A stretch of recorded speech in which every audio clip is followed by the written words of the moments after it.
VK news, राष्ट्र के नाम। रूस और यूक्रेन से जुड़ी इस वक्त की बड़ी खबर आपको बताएं, यूक्रेन ने रूस के सामने सरेंडर कर दिया है। आपको बताएं कि रूस के राष्ट्रपति से बातचीत की सहमति बनी है और अब आगे क्या कुछ कार्रवाई रहने वाली है, ये ज्यादा जानकारी हम लेते हैं। हमारे साथ मैनेजिंग एडिटर हेमंत केवलिया जुड़ चुके हैं। सर, ये बताइए कि जिस तरीके से अभी यूक्रेन ने सरेंडर कर दिया है, क्या इसके मायने निकाले जाए? क्या अब यूक्रेन जो है वो डर गया है? नतमस्तक जिस तरीके से किया है, क्या किस तरीके से जिस तरीके से हम लगातार इसको लेकर जानकारी अपने दर्शकों तक पहुंचा रहे हैं कि यूक्रेन और रूस के युद्ध को लेकर तमाम खबरें हमने दिखाई, लेकिन अभी जो बड़ी खबर है जिसका जिक्र आपने किया कि रूस और यूक्रेन के बीच में जो एक कोशिश की जा रही थी, यूक्रेन ने भी मदद की गुहार लगाई मोदी जी से, यानी कि देश के प्रधानमंत्री, भारत देश के प्रधानमंत्री से, कि इसमें कोई बीच में आकर वार्ता होनी चाहिए, तो उन्होंने शांतिपूर्ण तरीके से वार्ता का जिक्र कर दिया। लेकिन अभी जो बड़ी जानकारी है कि शी जिनपिंग के साथ रूस के राष्ट्रपति की बातचीत हुई है फोन पर, और उसके बाद अब ये जानकारी सामने आ रही है कि यूक्रेन के राष्ट्रपति जो हैं वो ये कह रहे हैं कि मैं मतलब सरेंडर कर रहा हूँ, और वो सरेंडर यानी कि अंडरग्राउंड हो चुके हैं, बातचीत के लिए वो तैयार हैं। ये साफ तौर पर वहाँ की रूस की जो न्यूज़ एजेंसी है उसके हवाले से जानकारी मिल रही है अभी। तो ये माना जाना चाहिए कि लगातार हम देख रहे थे कि अमेरिका ने कल रात को किस तरीके से अपने कदम पीछे कर लिए। पहले यूक्रेन के साथ वो खड़े हुए थे, लेकिन नाटो ने पूरी भूमिका अभी तक अदा की नहीं। शाम तक आकर ये जानकारी मिल रही है कि शायद शाम तक आकर कोई इस पर बड़ा स्टेप नाटो उठाए। लेकिन हैरानी ये है कि अमेरिका की हमेशा से स्थिति रही कि पहले उकसाया जाए और उसके बाद स्थिति ऐसी बन जाए कि अमेरिका जो है पीछे हट जाए, और वही हुआ यूक्रेन के साथ कि यूक्रेन का साथ देने के लिए अमेरिका खड़ा तो था, लेकिन साथ देने के लिए सामने आया नहीं। तो ये जो स्थिति बनी है इस वक्त, ये माना जाना चाहिए कि थर्ड वर्ल्ड वॉर की तरफ स्थितियां बन रही थी, जा सकता था।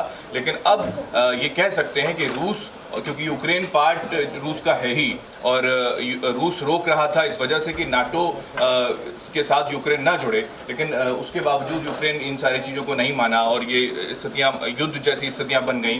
तो अब ये समझा जा सकता है कि कहीं ना कहीं यूक्रेन बैकफुट पर है। यूक्रेन के राष्ट्रपति ने खुद ये जिक्र कर दिया कि हम जो है सरेंडर करने की भूमिका में आ चुके हैं हम, यानी कि वो ये कहना चाहते हैं। पहले मदद की गुहार लगाई जा रही थी, लेकिन जब स्थितियां बिगड़ने लगी, कीव का जिक्र करें, राजधानी है यूक्रेन की, वहां पर अगर सैन्य ठिकानों को तबाह कर दिया। कल रात से हम देख रहे हैं तकरीबन 150 जो नागरिक हैं यूक्रेन के, उनको मार गिराया गया है, सैन्य ठिकानों को तबाह कर दिया गया है। 230 ठिकानों का जिक्र जैसे कि रिपोर्ट निकलकर सामने आ रही थी। तो ये सारी स्थितियां समझ में आ चुकी थी कि यूक्रेन पर कब्जा रशिया जो है वो कर ही लेगा। तो अब यही है कि वार्ता के साथ या तो इसको सुलझाया जाएगा, लेकिन हैरानी है इसमें जो कैजुअल्टी हुई है, जो नुकसान हुआ है, वो बहुत अहम हो जाता है। तो क्या समझा जाए, जिस तरीके से यूक्रेन ने ये कदम उठाया है, तो आने वाले दिनों में युद्ध समाप्त हो सकता है? थर्ड वर्ल्ड वॉर का तो कोई जिक्र है ही नहीं, यानी कि स्थितियां उस वक्त ऐसा नजर आ रहा था कि शायद नाटो सामने आएगा, अमेरिका की तरफ से भी कोई बहुत बड़े धमाके होने शुरू हो जाएंगे रशिया पर, लेकिन ऐसा संभव नहीं है। ये केवल कहा जा सकता है इन सारी चीज़ों पर एकदम से, क्योंकि जो बाइडेन ने बड़े कूटनीतिक तरीके से अपने आप को पीछे कर लिया। अब स्थिति वही है कि यूक्रेन जो है वो शांत है, लेकिन यहाँ एक सबसे बड़ा जो फैक्टर है, सबसे बड़ा पॉइंट ये है कि शी जिनपिंग के साथ रशिया के राष्ट्रपति की फोन पर बातचीत हुई, और उसके बाद ये स्थितियां बनी कि यूक्रेन फिलहाल सरेंडर करने के लिए तैयार हो गया, और अंडरग्राउंड होने का जिक्र जो भी निकल कर सामने।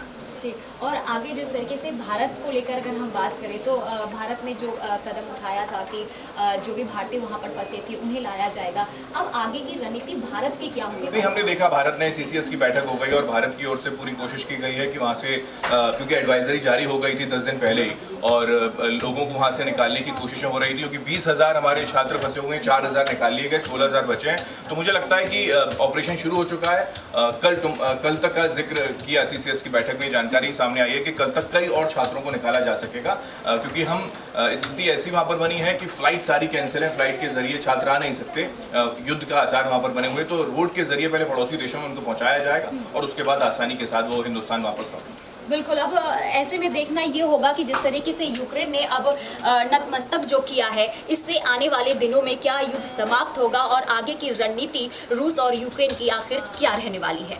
देश का पहला 24/7 digital news channel VK news, राष्ट्र के नाम।